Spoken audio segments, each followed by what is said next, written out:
Halo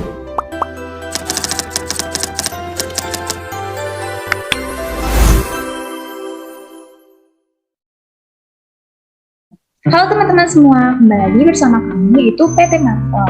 Nah, jadi kali ini kami akan menjelaskan tentang metode pengambilan keputusan. Namun sebelum itu izinkan saya untuk memperkenalkan anggota kelompok saya. Untuk yang pertama yaitu saya sendiri, Feby Puryandayani dengan NIM B1021211136. Yang kedua ada Wiranti B1021211138 dan Putih Miko Adrian Saputra dengan B1021211140. Baiklah, langsung saja kita ke materi yang pertama yang akan saya jelaskan, yaitu tentang pengambilan keputusan. Nah, setiap orang selalu dihadapkan pada pengambilan keputusan. Keputusan harus dibuat karena ada beberapa alternatif yang dapat dipilih untuk mencapai tujuan yang diharapkan. Nah, model keputusan merupakan alat yang menggambarkan permasalahan keputusan sedemikian rupa sehingga memungkinkan identifikasi dan evaluasi sistematik semua keputusan yang tersedia. Salah satu teknik yang digunakan untuk menganalisa alternatif keputusan adalah yaitu riset operasional. Nah, riset operasional itu merupakan metode pengoptimalan proses pengambilan keputusan yang dibatasi ketersediaan sumber daya dengan memakai pendekatan ilmiah atau pendekatan sistematis. Yang selanjutnya yaitu keadaan pasti. Nah, suatu keputusan disebut dalam kondisi kepastian apabila hasil dari setiap alternatif tindakan dapat ditentukan dengan pasti. Untuk pengambilan keputusan secara pasti, mengetahui apa yang akan terjadi di masa depan, masa yang akan datang atau masa depan, dikarenakan keputusan yang akan diambil didukung oleh informasi yang lengkap sehingga dapat diramal secara tepat atau eksak hasil dari tindakan. Nah, di sini ada satu contoh ya. Untuk pengambilan keputusan dengan tujuan tunggal dalam keadaan ini, kita hanya memiliki satu tujuan, sehingga kita akan memilih alternatif yang akan mengoptimalkan tujuan tersebut. Nah, di sini ada satu contoh soal, yaitu suatu perusahaan akan menentukan saat penggantian mesin yang memiliki diganti setiap tahun, setiap 2 tahun, 3 tahun, dan 4 tahun. Sehingga harga beli mesin tersebut adalah 5 juta. Data lain mengenai mesin adalah sebagai berikut. Nah, ini merupakan tabelnya ini dalam ribuan rupiah.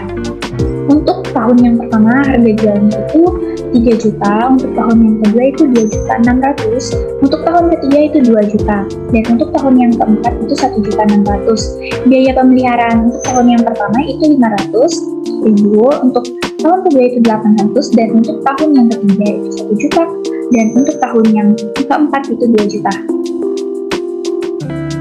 Untuk biaya rata-ratanya, harga jual pada tahun pertama itu 3 juta, untuk tahun kedua itu 2.600.000, dan untuk tahun ketiga itu 2 juta, dan tahun keempat itu 1.600.000. Penurunan harga mesin untuk tahun pertama itu 2 juta, tahun kedua itu 2.400.000, tahun ketiga itu 3 juta, dan tahun keempat itu 3.400.000. Untuk biaya pemeliharaan atau KUM yaitu tahun pertama itu 500.000, tahun yang kedua itu 1.300.000, tahun yang ketiga 2.300.000, dan tahun yang keempat 4.300.000. Untuk jumlah tahun pertama itu 2.500.000, tahun kedua itu 3.700.000, tahun ketiga itu 5.300.000, dan tahun keempat itu 7.700.000. Jadi rata-ratanya itu 2.500.000 untuk tahun pertama, untuk tahun kedua itu 1.850.000, untuk tahun ketiga itu 1.766.667 rupiah, untuk tahun keempat itu 1.925. Baik, sekian dari pemaparan materi dari saya. Selanjutnya akan dilanjutkan oleh teman saya yaitu Putih Miko Adrian Saputra. Baik, saya akan melanjutkan materi dari rekan saya, yaitu pengambilan keputusan dengan tujuan tunggal. Dapat kita lihat contoh 2, yaitu suatu perusahaan akan meningkatkan volume penjualannya dengan salah satu usaha di bawah ini. Jumlah anggaran maksimal adalah 100 juta rupiah. Data-datanya adalah sebagai berikut dalam ribuan rupiah. Di kolom tindakan ada advertensi, potongan harga, undian berhadiah, dan personal selling. Di kolom biaya berjumlah 50, 40, 30, dan 70. Di kolom kenaikan volume penjualan ada 600, 700, 500, dan 1000. Di kolom persentase kenaikan penjualan dalam hitungan persen itu ada 1.200, ada 1.750, ada 1.670, dan ada 1.430. Dari sini kita lihat 1.750 itu adalah persentase kenaikan penjualan yang tertinggi, yaitu berada di kolom tindakan potongan harga. Next. Nah, pengambilan keputusan dengan tujuan ganda. Apabila ada lebih dari satu tujuan, maka kita gunakan bobot untuk pada masing-masing tujuan dengan bobot yang lebih banyak pada tujuan yang jadi prioritas utama. Dapat kita lihat dari gambar rumus di sini. N1 sama dengan sigma N, J sama dengan 1, A1, A1J, BJ. N2 sama dengan sigma N, J1, J sama dengan 1, A2, J, BJ.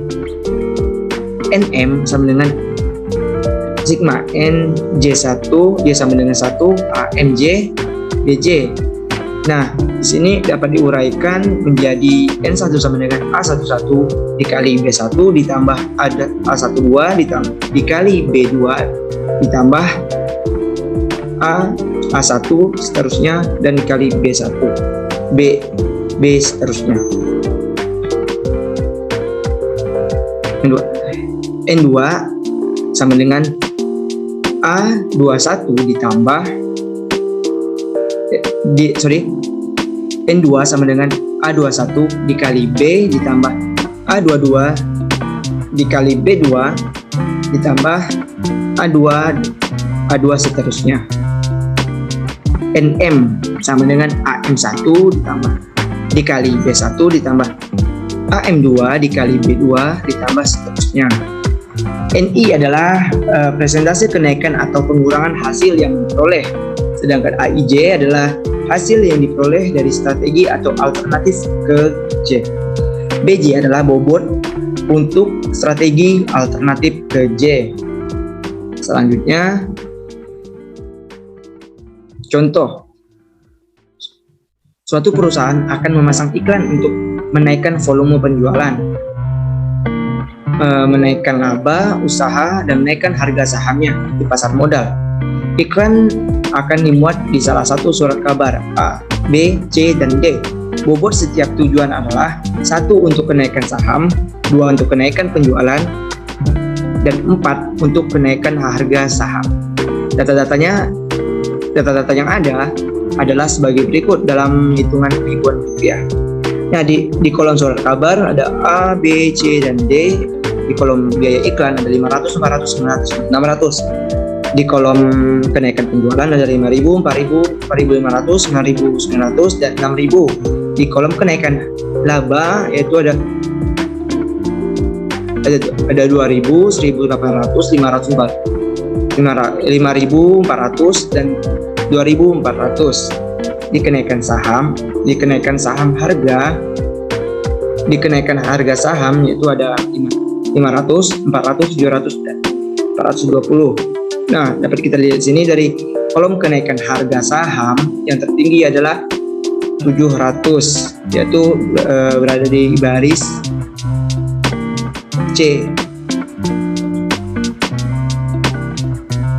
Next. Keadaan belum tentu. Pada kondisi seperti ini, proses lahirnya keputusan lebih sulit atau lebih kompleks, dalam artian keputusan yang dibuat belum tentu nilai probabilitas atau hasil yang mungkin diperoleh. Nah, situasi seperti ini dimungkinkan sekali terjadi dikarenakan minimnya informasi yang diperoleh, baik informasi yang sifatnya hasil penelitian maupun rekomendasi lisan. yang bisa dipercaya. Karena itu, membangun perangkat suatu sistem informasi manajemen yang kredibel merupakan suatu keharusan pada saat ini. Jika tidak, suatu organisasi akan tertinggal, terutama jika ia berkompetisi secara aktif di pasar bebas. Informasi tersebut dapat dipakai sebagai pendukung dalam pembuatan keputusan. Penggunaan teknologi modern dengan segala perolehan informasi yang akan diterima sangat mendukung bagi peningkatan kinerja pihak manajemen perusahaan, di mana informasi terbagi menjadi dua, yaitu informasi internal dan informasi eksternal. Informasi internal itu berasal dari lingkungan dalam organisasi yang diterima, dan selanjutnya diolah oleh informasi yang mendukung pembentukan dalam proses pengambilan keputusan organisasi. Yang kedua, informasi eksternal. Informasi eksternal berasal dari lingkungan luar organisasi yang selama ini mereka merupakan pihak-pihak yang memiliki kepentingan terhadap organisasi. Dan selanjutnya, informasi eksternal tersebut diolah menjadi informasi pendukung dalam proses pengambilan keputusan organisasi. Nah, sekian dari saya kembalikan kepada rekan saya. Baik. Terima kasih kepada Uti Niko Adrian Saputra yang telah menjelaskan materi sebelumnya. Nah, teman-teman semua, di sini saya Wiranti, saya akan melanjutkan materi dari Niko, yaitu tentang keadaan belum tentu. Keadaan yang belum tentu berarti keadaan di mana informasi yang diperoleh untuk mempertimbangkan sebagai dasar pengambilan keputusan sifatnya belum tentu terjadi. Misalnya di sini informasi mengenai laju inflasi tahun depan bisa saja 5%, 4%, atau 2,4%. Keadaan yang belum tentu ini terbagi menjadi dua, yaitu yang pertama, keadaan yang mengandung risiko terjadi apabila probabilitas terjadinya dapat diasumsikan diketahui. Dan yang kedua, keadaan yang tidak pasti atau uncertain terjadi apabila probabilitas terjadi tidak diketahui. Namun, dalam modul ini kita hanya membahas mengenai keadaan yang mengandung risiko. Nah, yang A, pengambilan keputusan berdasarkan nilai harapan. Dalam pendekatan ini, kita memilih alternatif dengan nilai harapan tertinggi. Nah, di sini ada rumusnya NH1 sama dengan sigma N, J sama dengan 1 P1J dikali L dikali XJ. Maka dari itu, yang ini akan kita uraikan menjadi NH1 sama dengan PL1 dikali X1 ditambah P12 dikali X2 ditambah sampai dengan P1N dikali N. Yang kedua, yang ini kita uraikan menjadi NH2 sama dengan P21 dikali X1 ditambah P22 dikali X2 ditambah sampai dengan P2 kali N dikali XN. Dan yang ketiga kita uraikan menjadi NHM sama dengan PM1 dikali X1 ditambah PM2 dikali X2 ditambah sampai dengan PM kali N PMM dikali XN. Nah, contohnya di sini, seorang pengusaha sirkus akan mengadakan pertunjukan di 3 kota. Kalau cuaca baik, maka laba yang diperoleh kalau mengadakan pertunjukan di Medan adalah 50 juta, di Surabaya 40 juta, sedangkan di Ambon 60 juta. Namun, kalau cuaca tidak baik, maka labelnya adalah sebagai berikut. Medan 10 juta, Surabaya 30 juta, dan juga Ambon 5 juta. Probabilitas keadaan cuaca baik sama dengan 0,6 dan cuaca tidak baik 0,4. Perhitungannya adalah sebagai berikut. Nah, hitungan ini dalam jutaan rupiah ya, teman-teman. Nah, di sini ada kota Medan, Surabaya, Ambon tadi dengan cuaca baik P-nya sama dengan 0,6 dengan pembagian 50, 40, 60, dan juga sedangkan di sebelahnya ada cuaca baik yaitu P-nya sama dengan 0,4 dengan pembagian 10, 35, dan juga dengan nilai harapan dikalikan 0,6 dikali 50 ditambah 0,4 dikali 10 dapatlah 34. Dan juga ada 0,6 ini dikali dengan 40 ditambah 0,4 dikali dengan 30 jadi dapatlah 36. Dan yang terakhir ada kota Ambon dengan cuaca baiknya 60 cuaca baik maka dari itu 0,6 dikali 60 ditambah 0,4 ini dikali dengan 5 maka sini dapatlah 38. Selanjutnya kita masih keadaan belum pasti. Di sini kita akan menggunakan pohon keputusan. Nah, apabila alternatif yang akan dipilih terdiri dari beberapa alternatif lagi, maka akan lebih mudah apabila digambarkan dengan pohon keputusan. Nah, ada contohnya di sini, suatu perusahaan menghadapi kesulitan untuk membeli mesin dengan kapasitas besar atau kecil dengan didasarkan kepada pertimbangan kalau kemungkinan akan terjadi kenaikan permintaan barang dengan probabilitas 0,75 dan juga tidak terjadi kenaikan permintaan dengan probabilitas 0,25. Nah, yang pertama, membeli mesin dengan kapasitas besar kalau permintaan meningkat, maka laba yang diperoleh Rp 1 juta dan bila tidak Rp 200.000. Yang kedua, membeli mesin dengan kapasitas kecil kalau permintaan meningkat, maka pada tahun pertama laba yang diperoleh yaitu sebesar 100.000. Pada tahun kedua, pemerintah akan memberikan kredit pembelian mesin dengan probabilitas P-nya 0,8 dan juga laba yang dihasilkan yaitu sebesar 800.000. Namun, kalau pemerintah tidak memberikan kredit, maka perusahaan tetap membeli mesin dan juga laba yang dihasilkan yaitu sebesar 700.000. Kalau perusahaan tidak membeli mesin lagi, maka laba yang diperoleh hanya 400.000. Kalau permintaan tidak meningkat, maka laba yang dihasilkan yaitu sebesar 300.000.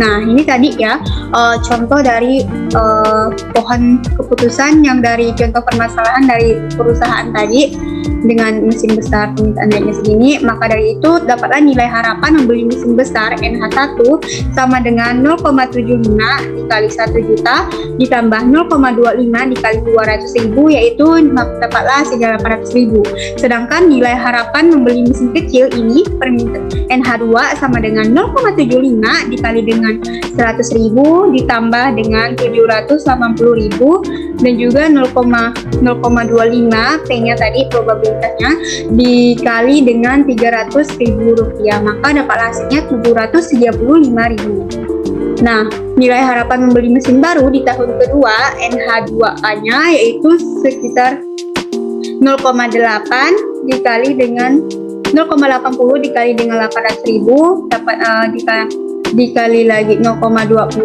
dikali 700.000 sama dengan 780.000. Dan yang kedua, nilai harapan tidak membeli mesin baru di tahun kedua NHB-nya yaitu sekitar 400.000 ya, tidak membeli mesin 400.000. Nah, cukup sekian dari kami dari kelompok PT Marvel tentang metode pengambilan keputusan kali ini yang terdapat pada modul 8. Nah, selanjutnya ini ada daftar pustaka, bisa kalian lihat. Kami mengambil materi tambahan selain dari PPT Ibu, kami mengambil juga di media-media seperti internet. Ada di sini ada dari Dewi Anggraini, Akademi Edu dan juga Library Bisa kalian cek ya teman-teman. Di sini sudah tertera linknya yang kami siapkan agar kalian bisa melanjutkan ataupun mengetahui secara lanjut ataupun secara rinci tentang apa yang kami jelaskan tadi. Karena kami cuma menjelaskan apa saja yang sangat penting gitu kayak metodenya. Cukup sekian dari kami. Permohonan kami mohon maaf apabila itu wal hidayah. Wassalamualaikum warahmatullahi wabarakatuh. Bye bye teman-teman.